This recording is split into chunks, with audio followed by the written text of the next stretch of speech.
Sylvester by Brandon Blazing. Read by the author. Stan Green was only 6 years old when he experienced love at first sight. His mother had gotten him home one day, home from a long day of shopping, and she had told him to stay in his room because she had something for him. Stan sat on his bed, but he was restless due to the excitement he was feeling. Some time went by, and eventually, his mother came in with a cardboard box.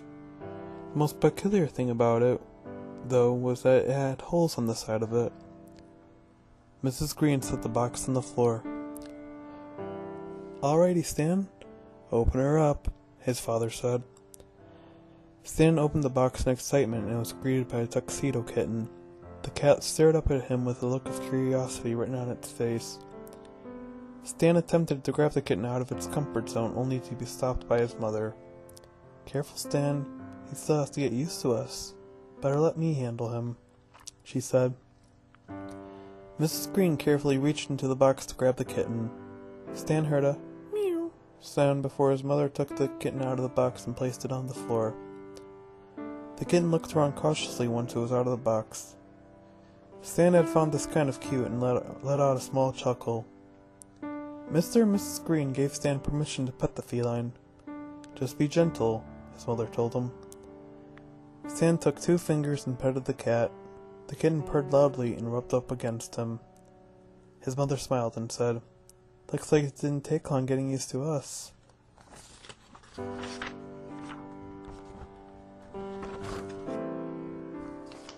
"Is it a boy or a girl?" Stan asked. "A boy." "What are you gonna name him?" his father asked.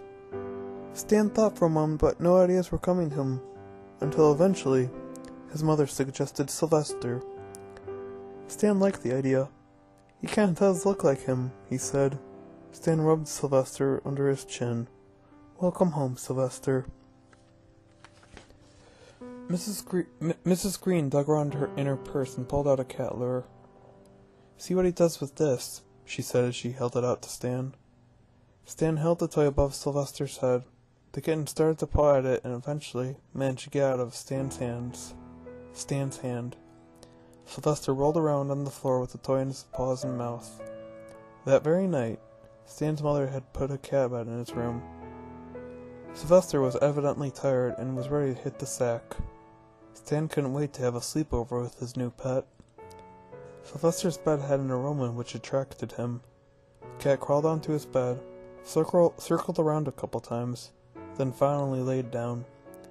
Stan smiled at the cat from his bed. "Good night, you two," Mr. and Mrs. Green said. Then Mrs. Green turned off Stan's light.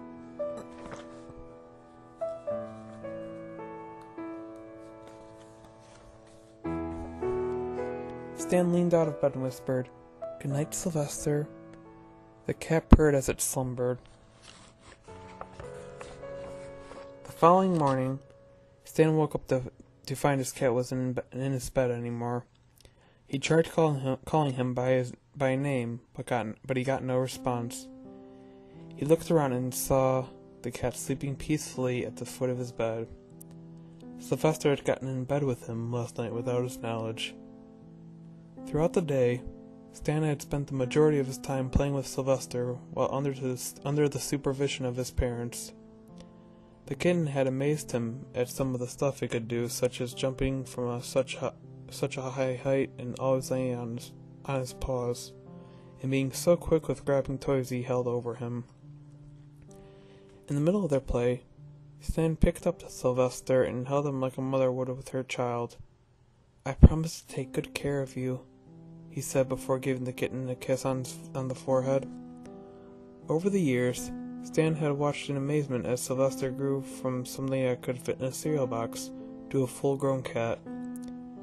It was as if it had magically happened. Now, despite Sylvester's physical growth, he still had the same playfulness in him Stan loved. However, there were some days where Stan wasn't too happy with Sylvester. Take the day he found a little surprise in his light-up shoes, for example. Stan was about to put on his light-up shoes. These were a pair of shoes that were a hot trend in his class. So when Stan received them for Christmas, he couldn't wait to show them off to everyone in his class. But that all changed when he found cat vomit in his shoes. His mother tried her hardest to get rid of any evidence of it. She was successful, but the smell still remained. She decided it was best for Stan to wear his regular gym shoes. But Stan wouldn't budge until eventually his mother warned him that if he didn't, he'd be going to bed extra early, which got Stan moving. But before he got out the door, he whispered the words, "I hate you," to Sylvester. His cat gave him a curious glance.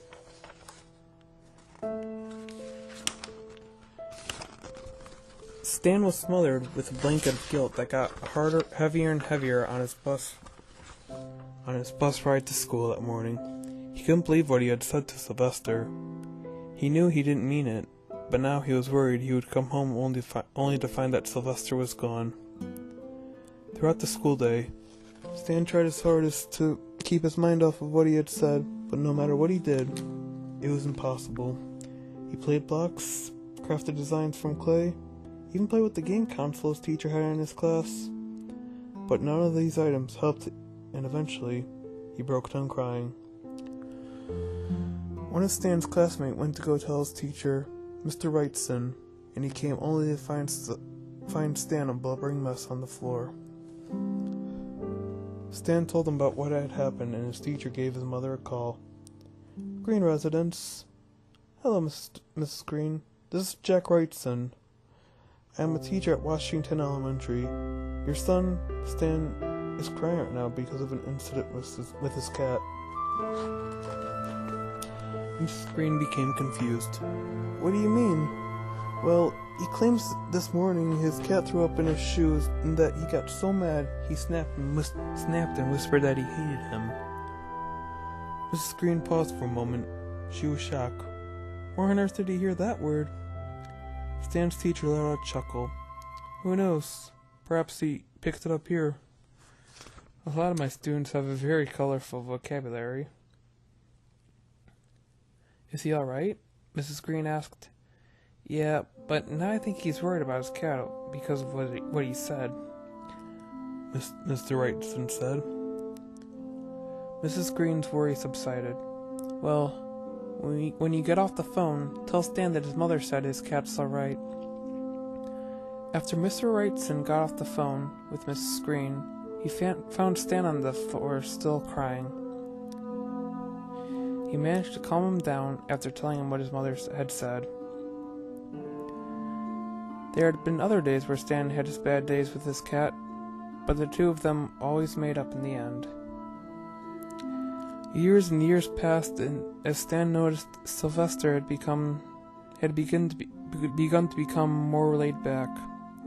By the time Stan had turned 14, Sylvester wasn't as active as he was when he was a baby, but Stan still had the same unconditional love for him, because at the end of a long day at school, his cat would always come up on his bed and wait for him to come home. This made Stan very happy. 1 year later, the Greens moved into a new place. The house was too far from where Stan once lived, so he had to move to a new school. He wasn't bothered by this much. What bothered him, however, was the state Sylvester was in.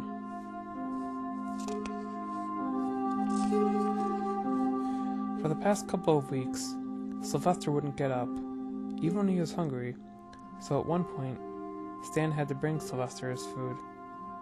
The feline ate it while lying in Stan's bed. Occasionally, Stan would find a little surprise, quote-unquote, in his bed, which would gross him out. But at the same time, he was used to it since he cleaned it out of Sylvester's litter box countless times. The day the family moved in, Sylvester showed no signs of getting better. Stan became awfully worried and pestered his parents with countless questions. "Mom, is he alright?" and "What's wrong with him, Dad?" To which they would reply, "We don't know. We'll have to take him to the vet."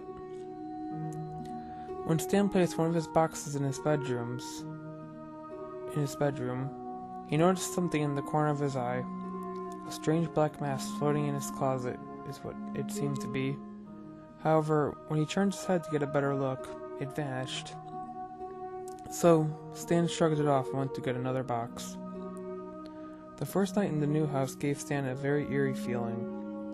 Through the night, he heard of strange things coming from the attic. They sounded kind of like footsteps, but Stan and his parents were the only people in the house. Sylvester slumbered silently at his feet, and his mother and father slept in the room next door.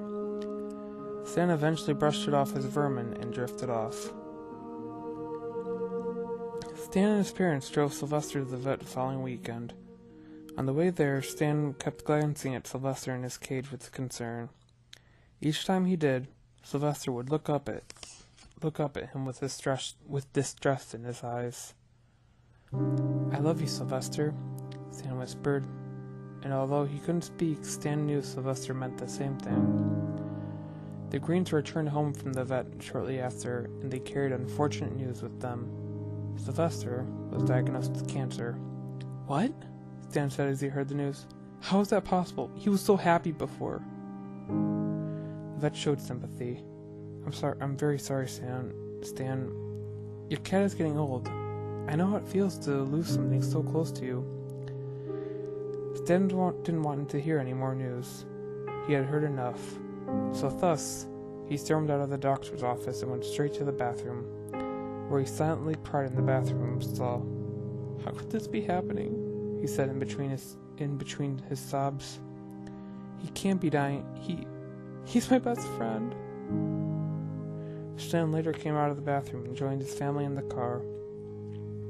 His parents tried their best to talk to Stan, but he wouldn't even acknowledge him. He spent the whole car ride in silence, looking at Sylvester in despair. That night, after Stan's parents went to bed, he went on his computer and started looking up the effects of cancer in cats.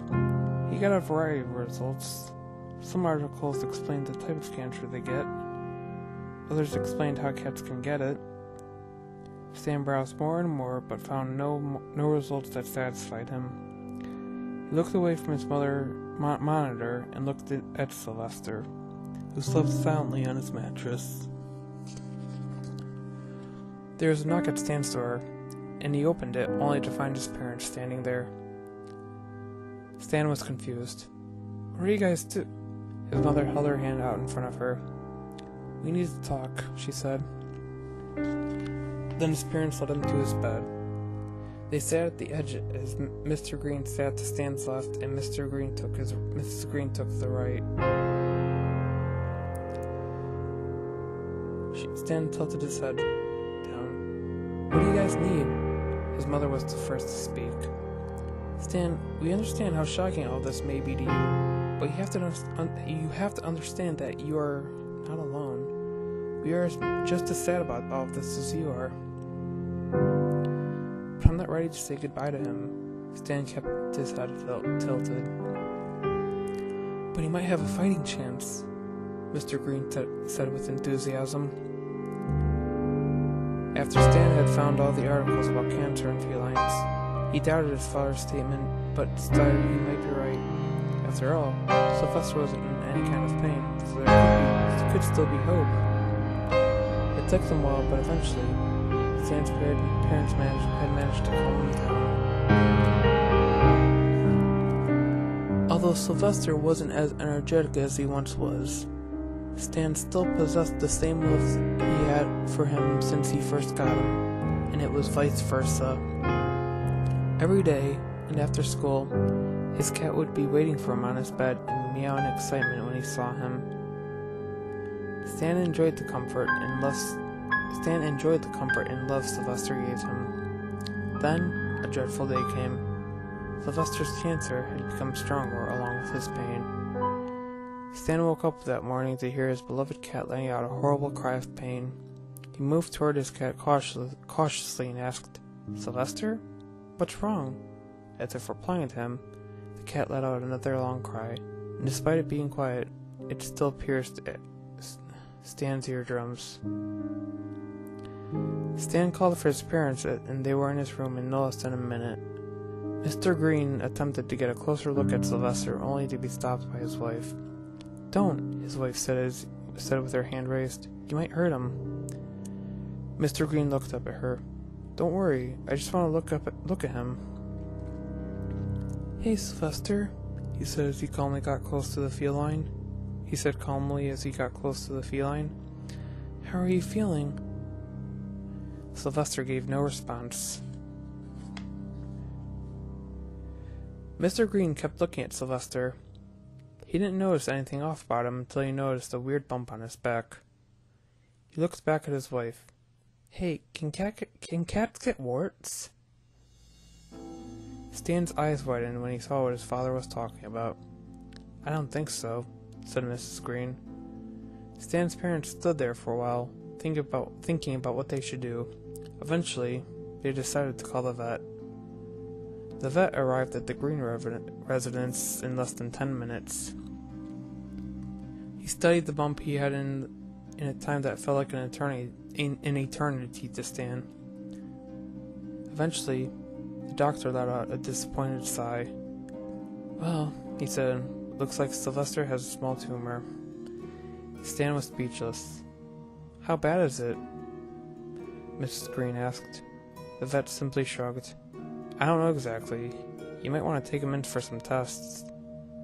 End of chapter 1.